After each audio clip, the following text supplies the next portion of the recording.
Salut, bienvenue dans la vidéo de la ferme de terre, le vlog de la semaine 13. Donc on va vous montrer un petit peu ce qu'on a fait cette semaine au potager. Donc ça c'est la serre 2. Ici on va venir planter les tomates la semaine prochaine, donc on a tout préparé. Le sol il ressemblait à ça, donc il est vraiment très beau. On voit en fait qu'il y a énormément de crottes de vers de terre. Donc en fait ils ont bien travaillé et bien mangé la matière organique qu'on leur avait donnée. Donc c'est très bon signe. Et on voit aussi qu'il y a beaucoup de petits insectes. Voilà, la vie du sol, elle est très riche. Donc c'est vraiment parfait pour pouvoir installer une culture. Malheureusement, on va être obligé de reprendre la serre. Là, on voit, on a retiré les toiles tissées. Donc c'est comme ça que le sol était sous les toiles tissées, très vivant.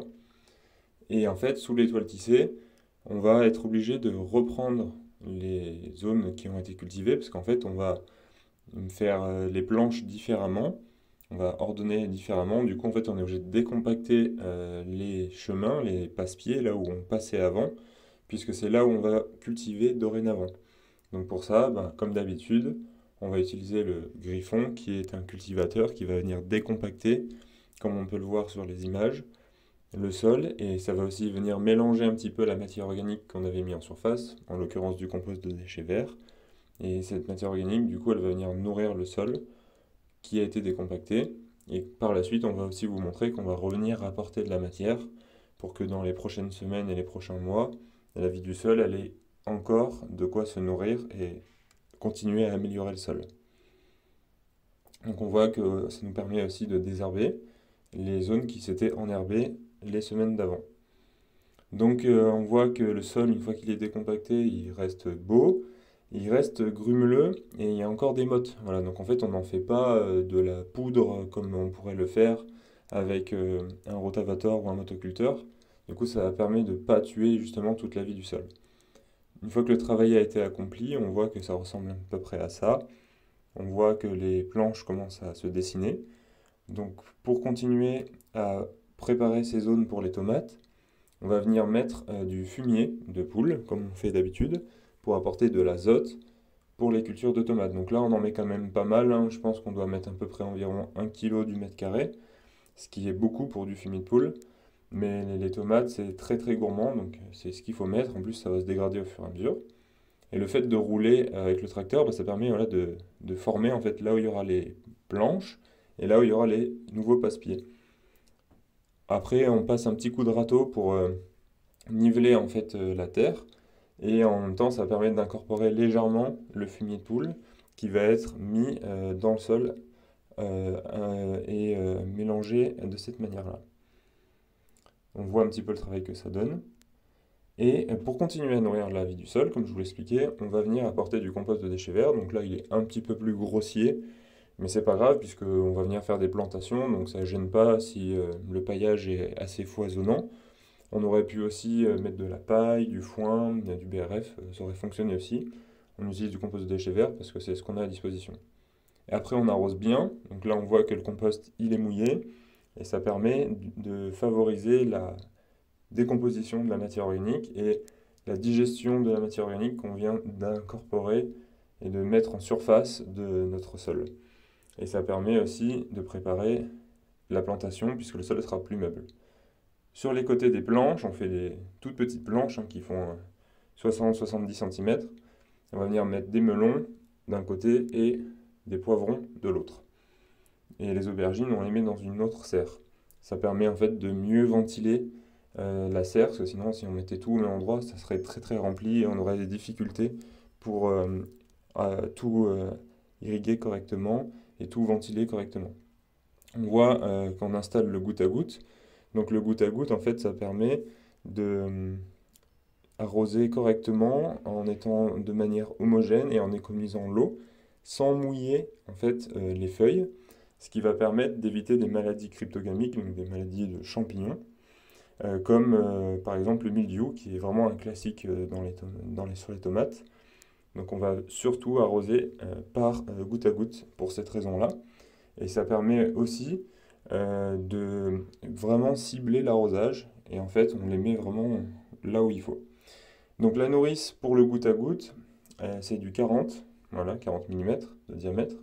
On vient le percer de cette manière avec une scie cloche. Donc ça fait un petit peu des débris de plastique, hein, comme on peut le voir. Donc pour éviter de polluer, ben, on va les ramasser à la main.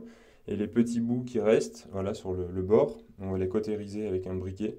Ça permet d'éviter que ça s'effiloche et qu'il y ait de la pollution avec le plastique. Et après, on vient intégrer un collier de prise en charge. Donc ce collier de prise en charge, il a un petit joint, comme vous pouvez le voir. Et en fait, il vient se visser sur le tuyau de nourrice. Et ce collier de prise en charge, il permet après de venir brancher, comme on va vous le montrer, le goutte à goutte sur ce tuyau de nourrice. Donc ça fonctionne vraiment simplement. Voilà, il y a deux vis, enfin deux écrous avec une tige filetée. Donc les boulons, en fait, ils vont venir se visser. Donc voilà, on les prépare de chaque côté. On met le doigt à l'intérieur pour pouvoir mettre le trou en face du trou du collier de prise en charge. Et après, on vient visser ça tout simplement. Donc on maintient comme ça. On commence par visser à la main pour que ça tienne, que ça ne se déplace pas. Et après, on vient visser mieux avec une visseuse, ce qui permet d'optimiser l'efficacité du travail. Le petit conseil que je vous donne, c'est de maintenir le collier de prise en charge en même temps pour éviter qu'il bouge et de faire en haut puis en bas, pas à fond, en vissant pour que ça évite de trop le déplacer. Puis après, on vérifie avec le doigt à la fin si c'est toujours en face. Donc l'irrigation en goutte à goutte, soit c'est une ligne, soit c'est deux lignes en général. Après, on peut en mettre plus, hein, mais en général, nous, c'est une ou deux. En gros, ça se présente comme ça. Donc voilà, ça vient se visser sur le collier de prise en charge. Et là où on vient le visser, eh bien, il faut qu'on mette du téflon. Le téflon, ça permet en fait d'éviter qu'il y ait tout simplement des fuites. Donc en général, le téflon, on n'en met pas au départ du pas de vis, on en met plutôt sur la fin.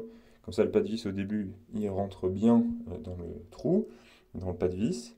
Et le mâle rentre bien dans la femelle. Et du coup, après, là où il y a du téflon, ça permet voilà, de serrer bien plus fort. Donc, du téflon, il faut en mettre bien 10-15 tours pour que ça fonctionne et que ça fasse un bon effet. Et une fois qu'on a mis ces 10-15 tours, on vient et on va le visser là où on a besoin de le visser, tout simplement. Et pour le visser, on visse jusqu'à ce que ça devienne embuté et qu'on ne puisse plus du tout arriver à le serrer plus. Voilà, donc on visse au maximum. Et si on fait bien tout ça correctement, eh ben, il n'y a aucune fuite et ça fonctionne très bien. Donc c'est ce que je vous conseille de faire. Et après, sur ce morceau-là, donc, qui est la vanne, hein, comme vous avez pu le voir, on vient visser un départ de goutte à goutte. Donc soit c'est un départ simple, comme là on est en train de monter pour une ligne, soit c'est un départ en Y ou en T, ça dépend, on peut dire les deux, comme on va vous le montrer après, et là ça permet du coup de partir sur deux lignes. Donc voilà, on vise bien fort, hein, toutes nos forces à la main, et après on vient intégrer le goutte à goutte dedans. Et voilà, donc ça c'est celui qui est en double, donc c'est exactement la même chose, mais c'est pour un départ en double ligne, donc soit en Y, soit en T, ça dépend, on peut dire les deux comme je vous disais, et on voit là que c'est une double ligne de goutte à goutte. Avant de mettre les lignes de goutte à goutte à l'intérieur, on purge. Parce qu'en montant, c'est possible que des fois, on met un petit peu de poussière, de terre dedans, et ça permet d'éviter de boucher les gouttes à goutte. Après, on est venu installer des toiles tissées. On vous expliquera ça sur la prochaine vidéo de la plantation des tomates, parce qu'on les plante la semaine prochaine. Pourquoi on a choisi de mettre des toiles tissées? Mais en gros, c'est pour éviter le désherbage, mais surtout, c'est pour réchauffer le sol. Et du coup, ça permet d'avoir des cultures de tomates qui vont plus produire, parce qu'elles vont aimer la chaleur. Et ça permet aussi de conserver l'humidité sous les toiles tissées, puisque les gouttes à gouttes, ils sont en dessous de ces toiles tissées. Donc ça permet vraiment voilà, d'optimiser l'irrigation. Là, on se retrouve dans la serre 4, qu'on vous avait déjà pas mal montré les semaines précédentes sur les vidéos. Et en fait, on a commencé déjà à ramasser les salades Reine des Glaces qui étaient en association avec le fenouil et le persil. Et dès qu'on a fini de les ramasser, on voit il reste des trognons de salade, il reste les mottes, on voit encore le terreau et le trognon de la salade. Et on vient avec un plantoir, on fait un trou à l'intérieur de la plantation où il y avait les salades, voilà. On décale un petit peu le trognon de salade et on vient semer en poquet des haricots grimpants. Après, on se retrouve toujours dans la serre 4, donc là où on avait installé les courgettes en plantation la semaine dernière, comme vous pouvez le voir. Et on finit en fait de prolonger cette planche de 50 mètres avec des semis, ce qui permet du coup de décaler un petit peu le pic de production. Et en général, ce qu'on fait, c'est qu'on vient mettre 2 graines par trou, ce qui permet en fait d'être sûr qu'il y a une courgette qui germe. Voilà, parce que des fois, les graines, elles germent pas, c'est pas du 100%, c'est du 80%, on va dire 90%. Et du coup, on garde la plus jolie, voire on garde les deux parfois. Et donc ça, c'est toujours notre système de ferti-irrigation, là, qui est tout simple. Dans les poubelles, on fait des purins d'ortie, des purins de consoude, des purins d'herbe. Et après, on les dilue à peu près, on met une poubelle de 80 litres dans une cuve de 1000 litres. Donc voilà, on remplit avec le seau, hein, c'est très simple. Et après, on irrigue avec ça, ça permet de ferti-irriguer en même temps. Donc on a eu des pucerons, pardon, qui sont arrivés dans notre serre, numéro 3, sur les blettes. Donc on a fait de la lutte biologique intégrée. Donc en fait, on a des insectes, donc là, en l'occurrence, c'est des chrysopes. Et en fait, on va les utiliser parce qu'eux, ils vont manger les pucerons. Donc au lieu d'utiliser un insecticide biologique, comme on pourrait utiliser par exemple le Success, hein, il y a beaucoup de maraîchers bio qui utilisent ça, ça reste un insecticide même si c'est bio. Donc nous, on préfère à faire de la lutte biologique. Donc voilà, on utilise des insectes pour manger d'autres insectes. En gros, on essaye de mettre un ou deux individus par pied de blette infesté. Et ils vont manger tous les pucerons au cours des prochains jours. Ça fonctionne très bien. Après, en fond du potager, au fond du jardin, on a les pommes de terre à planter et également les oignons. Donc cette semaine, on a planté les oignons. Et c'est une zone qui avait été légèrement compactée lors du précédent travail. Et pour ça, on est venu décompacter encore une fois avec le griffon. Et après, on ratisse un petit peu pour préparer les zones de culture. On vient tout simplement planter les oignons à la main. Et on va aussi planter de l'ail. Voilà. Ça nous permet d'avoir un petit peu d'ail de conservation. Et les oignons qu'on plante, c'est des oignons sturons. Voilà. Donc c'est des oignons jaunes. Voilà. Classiques.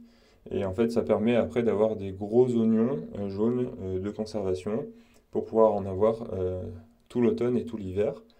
Donc en général, nous on plante à peu près 5 kilos et ça permet d'avoir une bonne production. En général, on est autour de plusieurs centaines de kilos d'oignons en plantant 5 kilos. Voilà, ça fonctionne assez bien. Donc voilà, on dispose les bulbes sur le sol. Voilà, on met le cul avec les racines dans la terre. Et après, on va venir mettre du compost par-dessus, mais on fera voir ça la semaine prochaine en vidéo. Donc là, c'est la récolte qu'on a fait cette semaine. Donc vous voyez, voilà, il y a des beaux choux, de la mâche, du chou kale. Voilà, on va voir un petit peu la suite.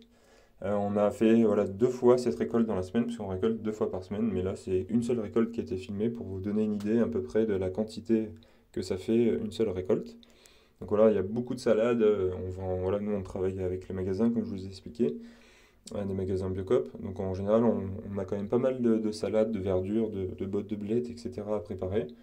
Et ces salades, voilà, donc elles sont 12 par caisse. Et vous voyez, on a pas mal de caisses de salades.